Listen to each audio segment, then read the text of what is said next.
Bonjour mes frères et sœurs, aujourd'hui je voulais vous parler de la mort, l'importance de la mort. Qu'est-ce qui se passe lorsque l'âme quitte le corps? Nous tous nous savons bien que la mort, c'est lorsque l'âme quitte le corps, c'est lorsque l'âme se détache du corps physique. Or, lorsque l'âme se détache du corps physique, l'âme se retrouve dans le monde éthérique. Le monde éthérique est un monde là où est toutes les émanations. Est un monde là où est toutes les émanations, toutes les énergies. C'est le monde éthérique. Là-bas, tout est beau. Là-bas, tout brille.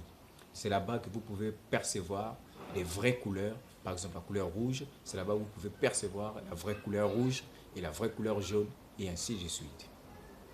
Donc, nous, lorsque on meurt, on quitte notre corps physique. Lorsqu'on quitte notre corps physique, on se trouve dans le monde éthérique. Et lorsqu'on est dans le monde éthérique, l'âme se retrouve là-bas avec toutes ses émanations. Si tes émanations sont mauvaises, par exemple, tu as vécu une vie sale, une vie désordonnée, une vie vraiment d'impureté, lorsque tu vas te retrouver dans le monde éthérique va te montrer ta réalité, va te montrer ce que tu es, va te montrer tes émanations et tes énergies et ton aura. Et après avoir vécu dans le monde éthérique, tu vas passer dans le monde astral.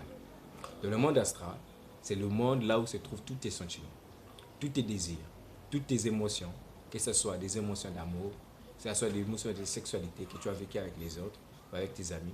C'est là-bas que toutes tes émotions se trouvent. Et lorsque l'âme va se trouver là-bas, l'âme va se retrouver avec toutes ses émotions, et ce qui était bon ou de ce qui était mauvais, c'est dans le monde astral. Or, dans ce monde astral, il consiste de deux. Il y a l'astral inférieur et l'astral supérieur. Et dans ce monde astral, l'âme va dépendamment à son évolution. Par exemple, si tes sentiments étaient des sentiments bons, des sentiments qui étaient en harmonie avec le ciel, tu vas te retrouver dans l'astral supérieur.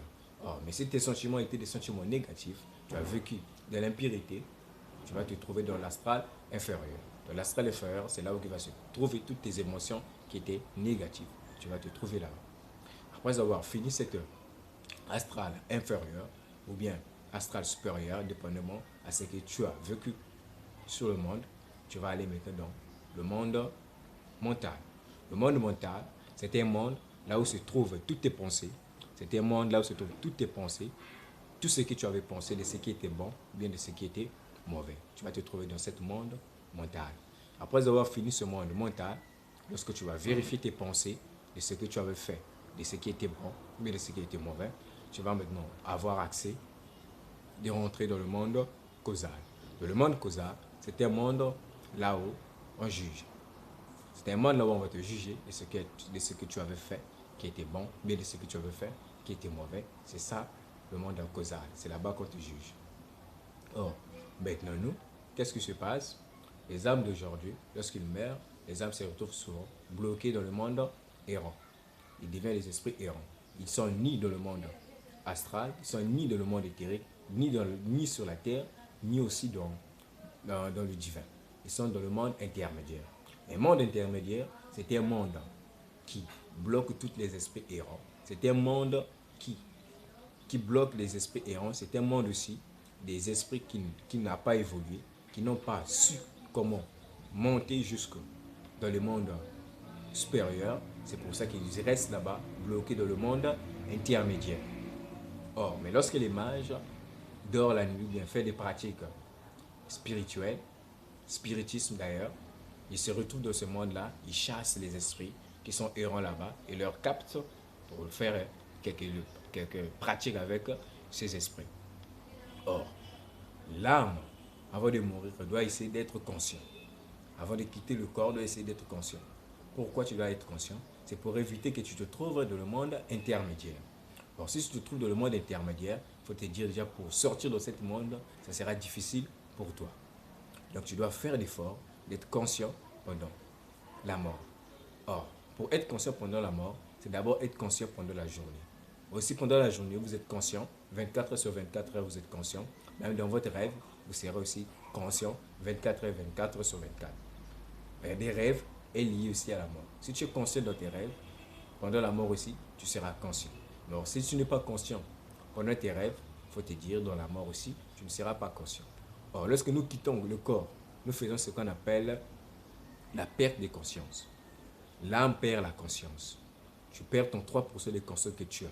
Tu perds cette conscience. Et lorsque tu perds cette conscience, tu rentres à la rétrospection. La rétrospection, tu te souviens de ce que tu avais vécu. Pendant d'abord que tu es dans ton corps, tu te souviens de ce que tu avais vécu. Et lorsque tu te souviens de ça, dans la rétrospection, mais or, tu as déjà perdu la conscience. Donc tu te souviens de ça dans l'inconscience. Et lorsque ça se fait comme ça, et puis automatiquement, le cordon ombilical se coupe. Et lorsque le cordon ombilical se détache de l'âme, l'âme se retrouve coincée dans le monde intermédiaire. Et lorsque l'âme se retrouve coincée dans le monde intermédiaire, donc il est ni dans le monde éthérique, ni dans le monde astral, ni dans le monde physique, mais il est dans le monde intermédiaire. Pourquoi? C'est parce qu'il a fait la rétrospection dans l'inconscience. Or, l'homme doit éviter de faire ce mouvement de l'inconscience. L'homme doit être conscient. Or, lorsque nous faisons la rétrospection, lorsque nous faisons l'inconscience, ce n'est pas nous qui le faisons, mais c'est la nature qui nous oblige de faire ce mouvement. C'est un mouvement naturel. Or, l'homme doit éviter de faire ce mouvement naturel. Pourquoi? Parce que tout ce qui est naturel n'est pas bon. Tout ce qui est naturel n'apporte pas quelque chose de supérieur à l'homme. Mais tout ce qui est naturel détruit l'homme. Or, l'homme doit être conscient pendant sa mort afin qu'il puisse être dans les états bien et positifs. C'est pour ça que lorsque vous regardez ceux qui sont morts, si vous regardez leur visage, vous allez voir qu'ils sont surpris. Ils ont le visage d'étonnement. Donc, il n'a pas cru qu'il est mort. Donc, même celui qui est fou est pareil de celui qui est mort. Parce que celui qui est fou, c'est avant de devenir un fou, il passe d'abord à l'inconscience. Alors, lorsqu'il passe à l'inconscience, et puis il fait la rétrospection. Et lorsqu'il fait sur la rétrospection, son âme se retrouve coincée dans le monde intermédiaire. Dans le monde des pensées intermédiaires, il est là-bas en train de palpier. C'est pour ça que vous voyez dans d'autres religions, on applique la chicote pour délivrer celui qui est fou. Bon, lorsqu'on le chicote, c'est pour ramener l'âme dans le corps physique. C'est pour ça qu'on le chicote. Lorsqu'on chicote, parce qu'il y a encore le cordon ombilical qui est attaché avec l'âme. C'est pour ça que lorsqu'on le chicote, cette douleur, ça va jusqu'à l'âme. Et là, lorsque l'âme ressent cette sensation de chicote, et l'âme revient vite dans le corps physique. Alors, il y a d'autres âmes, lorsqu'ils se trouvent dans le monde intermédiaire, ils sont plus insensibles, ils sont plus sensibles. Lorsqu'on leur chicote, ils n'entendent pas ça. Pourquoi? Parce qu'ils sont coincés là. C'est pour ça que je dis, l'homme doit être conscient, l'homme doit apprendre à utiliser toute sa conscience à 100% afin d'être conscient dans tout mouvement. Parce que tout ce qui est naturel nous tue sur l'homme. L'homme doit être surnaturel comme Dieu lui-même. Parce que Dieu, il est surnaturel. L'homme doit être au-dessus de la mort. Il ne doit pas être influencé par ce mouvement naturel.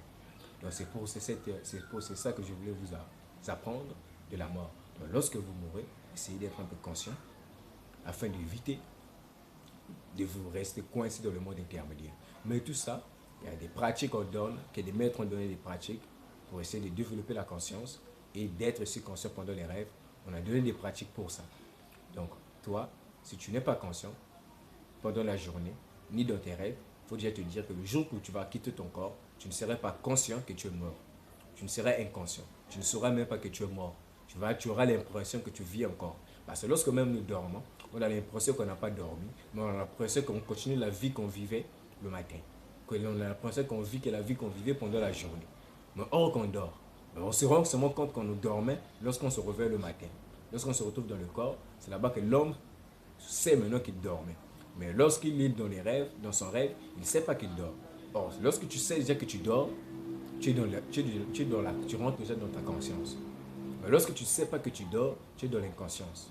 Donc pendant la mort aussi, ça sera comme ça. Ça sera comme ça parce que tu seras mort, tu ne sauras pas que tu es mort. Et c'est pour ça que d'autres personnes peuvent vous voir dans des mondes, dans des quartiers reculés, dans d'autres pays, on peut vous voir. On peut vous percevoir que moi je vis les tels. Mais lorsque tu vois comme ça, un tel est mort. Mais tu l'as encore rencontré. Mais qu'est-ce qui fait ça? C'est parce que celui que tu as vu, il n'est pas conscient qu'il est mort. Il est encore inconscient. Or, c'est les grands maîtres, lorsqu'ils quittent le monde physique, le grand maître part encore là-bas, dans le monde intermédiaire, pour essayer de recruter un peu des âmes qui sont perdues, pour les aider à monter, à toucher le monde causal, afin de vivre leur jugement. En fait, pour globaliser tout ça, c'est tout un enseignement qui est là concernant de la mort. Mais je vous apporte quand même l'essentiel de ça, afin que vous puissiez analyser.